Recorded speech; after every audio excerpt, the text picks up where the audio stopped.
హిందూ పంచాంగం ప్రకారం చైత్ర మాసంలోని శుక్లపక్షంలోని త్రయోదశి తిథి రోజున మహావీర్ జయంతిని జరుపుకుంటారు.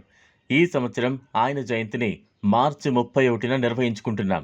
జైన మతస్థులకు చెందిన ధర్మ ప్రచార గురుడు మహావీరుడు. అందుకే ఆయన జయంతి రోజు జైన మతస్థులకు పరమ పవిత్రమైన దినం.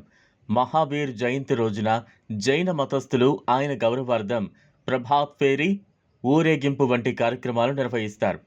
మానవునిగా పుట్టిన ప్రతి ఒక్కరూ మోక్షాన్ని పొందాలంటే 5 సూత్రాలను తప్పక పాటించాలని మహావీరుడు బోధించారు.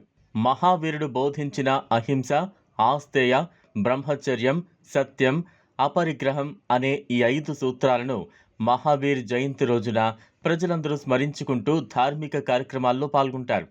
అంతేకాకుండా ఈ పవిత్రమైన రోజున కఠినమైన ఉపవాస వ్రతాన్ని కూడా ఆచరిస్తారు. జైన ఆలయాలలో శ్రీ మహావీర స్వామి విగ్రహానికి అభిషేకాలు నిర్వర్తించి పవిత్ర ప్రార్థనల మధ్య లక్షల మంది రథాల మీద ఊరేగింపులు చేస్తారు. సంప్రదాయ విందులతో పాటు పేదలకు అన్నదానాలు చేస్తారు. ఆలయాలలో ఆధ్యాత్మిక ప్రవచనాలు, నైతిక విలువలు బోధిస్తారు. జైన తీర్థంకరుల జీవితాలు శ్రీ మహావీరుని జీవితంలో ఘట్టాలను పారాయణం చేస్తారు. వర్ధమాన మహావీరుడు బీహార్లోని కుందల్పూర్లో రాజు సిద్ధార్థ, రాణి త్రిశాల దంపతులకు జన్మించాడు. చిన్నప్పటి నుంచి మహావీరునికి లోతైన సున్నితత్వం, నిర్లిప్తత, సత్యాన్వేషణ అనేవి ఉండేవి.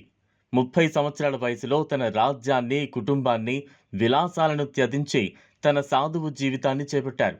దీని తర్వాత ఆయన 12 సంవత్సరాల పాటు కఠినమైన తపస్సు, ధ్యానం, నిశ్శబ్ద సాధన చేశారు. చివరికి జ్ఞానోదయం పొందారు.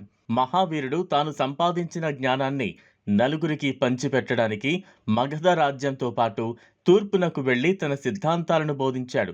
బింబిసారుడు, అజాతశత్రువు తదితర రాజులను కలుసుకున్నాడు.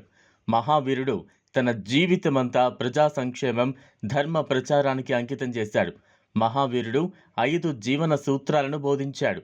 అవి అహింస, సత్యం, అస్తేయ, బ్రహ్మచర్యం, అపరిగ్రహ. అహింస అంటే ప్రతి జీవికి ఒక ఆత్మ ఉంటుంది, కాబట్టి ఎవరినైనా బాధ పెట్టడం పాపం. మహావీరుడి ఆలోచనలు, మాటలు, చర్యలలో అహింసను అనుసరించాలనే సందేశాన్ని ఇచ్చారు.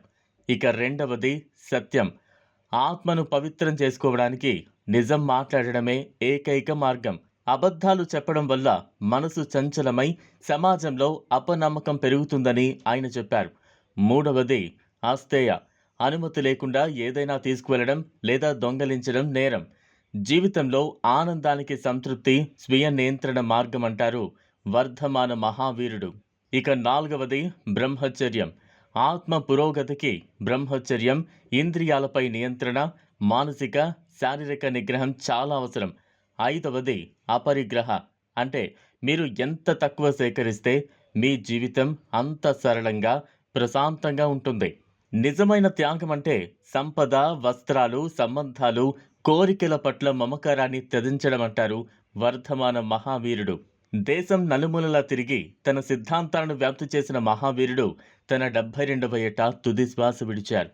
ఇంతకు మునుపు 23 మంది తీర్థంకరులు ఉన్న మహావీరుని హయాంలోనే జైన మతానికి విశేషమైన గుర్తింపు వచ్చింది. అందుకే 32 సంవత్సరాల పాటు అహింస, ధర్మం గురించి ప్రచారం చేసిన మహావీరుడు జైనులకు ఆరాధ్య దైవమయ్యారు. ఆయన జయంతి ప్రతి ఏటా ఒక ఉత్సవంలో జరుపుకోవడం ఆనవాయితీగా వస్తోంది. మొత్తంగా మహావీరుడి సూత్రాలు నేటి యుగంలో కూడా అంతే సందర్భోచితంగా ఉన్నాయి.